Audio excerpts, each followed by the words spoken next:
sản phẩm của Vang Radio. Sue was a Vietnamese student studying in Singapore. Sue felt very strange and alien to everyone when she went there because she didn't understand the slang and wasn't familiar with the English accents of Malay, Chinese, and others. Sue was depressed and missed her homeland. So she sat down and wrote, "Home, Vietnam, Vietnam," on a piece of paper. Suddenly, one day, Sue picked up a notebook whose owner's name was Ariel, a native Singaporean. A group project idea was written in that notebook. The owner of that notebook was a boy, and he returned to the location where he dropped it to find the notebook, where he met Sue. Sue didn't believe the person who claimed to be the owner of the notebook at first, because Ariel was a girl's name. Finally, Sue asked Ariel to present the idea written in the notebook. Then he could do it, and Sue believed and returned the notebook. Ariel left with an uneasy feeling because it took some time to argue with Sue. Sue also felt sorry for Ariel and wanted to do something to apologize to him. On the occasion of International Friendship Day, Sue decided to give Ariel a gift as an apology. Ariel had a gift for Sue on the same day, and the two people's gifts coincided by chance. Incidentally, Sue and Ariel had a pair of stuffed lions. It turned out that Ariel had known Sue before. The two had met a few times at school, and Ariel noticed Sue because she had a sad expression. So he had been watching Sue ever since. Sue and Ariel have grown close since then. Sue was told by Ariel that if there was anything she didn't know or understand, she should just ask him because Singaporeans are very friendly and straightforward. Ariel instructed Sue that Singaporeans would agree by saying yes, and if they refused, they would politely say no. Sue heard and asked Ariel, "Why do you have the name of the mermaid in Walt Disney?" Ariel explained, "That's how we name. I also have a friend named Michelle, which is the same name as US President Barack Obama's wife, and a friend named Batman. Such naming is acceptable in our country. That's okay." Sue's roommate was also a Singaporean, but her name was difficult to pronounce. N. Ariel then taught Sue how to pronounce Chinese names so she could read and remember people's names, and her relationships have improved as a result. Ariel also stated that the professors here were very friendly and that she should not be afraid to ask them questions. Sue was shy on the first day, so she asked Ariel to accompany her to the professor's office. Sue realized the next day that Ariel was correct. The professors there were very easy to get along with. As a result, she was able to meet professors on her own, and she even could confidently argue and present her point of view in class with professors. Sue tried and made a lot of effort in Singapore. She always had a good sense of compliance with the group ground rules when she was just a member of the group. The group worked on a group project together in class. Her roommate, N, violated GGR by not responding to messages, contributing little to the group, and being late. So she was reprimanded by the group and required to write an apology letter to the group. Ariel asked Sue, "Have you ever violated GGR? Can you work well in the group?" Sue proudly said, "Of course, I follow well. I am Sue." Ariel said, "Well then, you should try to promote. Always remember to obey the GGR well so that people will have a positive impression of you, want to work with you, and you will improve." Sue was then elected as the group's leader, and she performed admirably in that capacity. Ariel congratulated her and invited her to go out for dinner. When Ariel went to the restaurant and ordered in Chinese, Sue said that every time she went to eat alone, she always pointed with her fingers at the food she chose because the professors, students, and officers there could use English well, but the salespeople couldn't because they were mostly Chinese.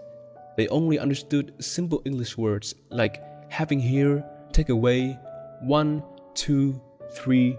Ariel immediately taught Sue how to communicate when buying, selling, and eating in Chinese. Thanks to that, Sue's eating and shopping were also became easier.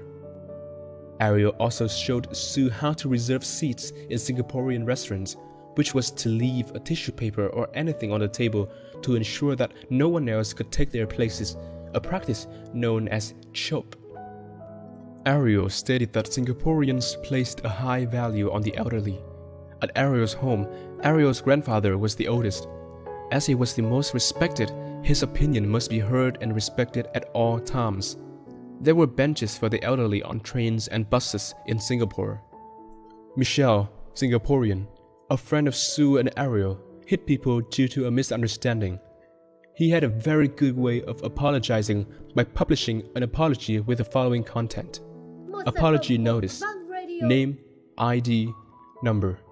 Sincerely apologize to you for hitting you on date. Sue found it strange.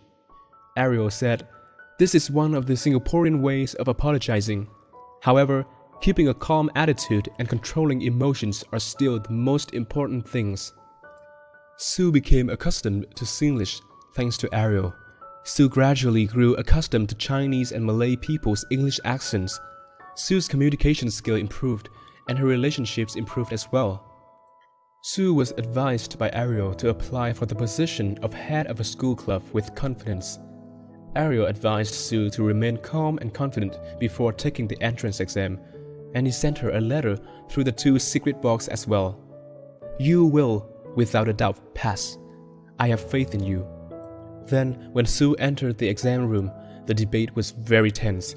Sue had to go through the exam parts, introduce herself, and show her orientation for the club, ask and answer questions from other candidates, and answer questions from the executive team, and finally resolve the problem.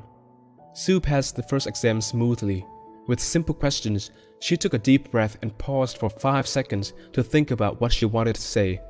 When faced with difficult questions, she politely said, "Excuse me, can you give me some time to gather my points?"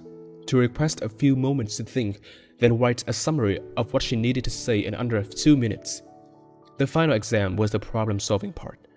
This is the most stressful part. The candidates are invited out. The room must be completely silent, and the candidates wait outside. When someone comes out to guide you in, you can enter. Each person will enter. The next person will wait for someone to call them before they can enter.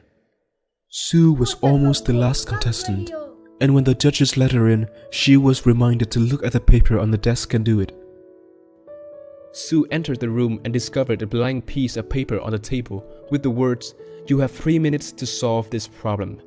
Sue looked around to see if the paper had any words on it. She also suspected that the paper had fallen, so she looked around. Behind the big screen counting down 3 minutes, below the judges, and the audience watching. No one answered. Finally, Sue said, "I don't know what the problem is, but if I have any problems during the time I work at the club, I would try my best to solve it." When the person who came in after Sue read the paper, he said, "Please allow me to go to the restroom," and then he left. After 3 minutes, he returned. Sue later discovered that it was a question designed to test her ability to think quickly and work under pressure, as well as to deal with unexpected situations. Sue received the exam result 1 week later, and she was the winner of the club president selection that year. Later, she discovered that the previous year's winner had smashed the desk, pointed directly at the judges, and shouted, "I request the selection committee to respect the candidate," before returning to his seat. That year's winner was none other than Ariel. She grew to like and admire him even more. Sue and Ariel exchanged letters through their secret box near the day Sue returned home. Sue missed for Singapore and her friends when she returned to Vietnam after 4 years of studying abroad. She has always followed Singapore. She was saddened by Mr. Lee Kuan Yew's death, rejoiced in the Lion Island's 50th National Day, and shared joys and sorrows with Ariel and her Singaporean friends as before. Unconsciously, she felt nostalgic for Singapore. She took out a piece of paper and wrote the words, "Home, Singapore, Singapore." Looking back at the paper, she wrote, "Home, Vietnam, Vietnam," 4 years ago. She realized that both Vietnam and Singapore were home because her beloved ones were there.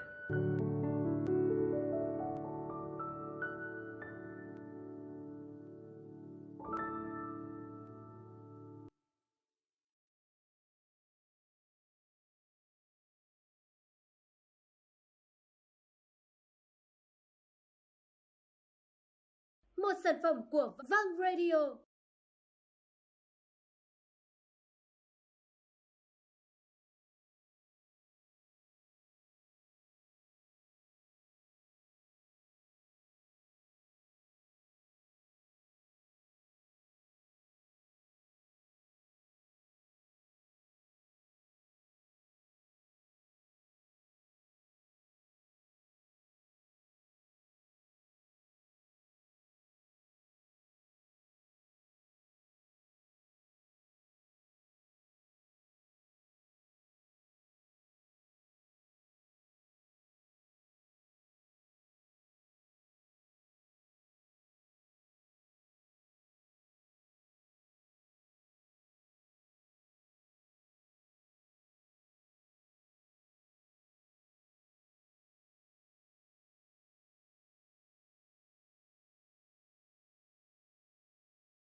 một sản phẩm của Vang Radio.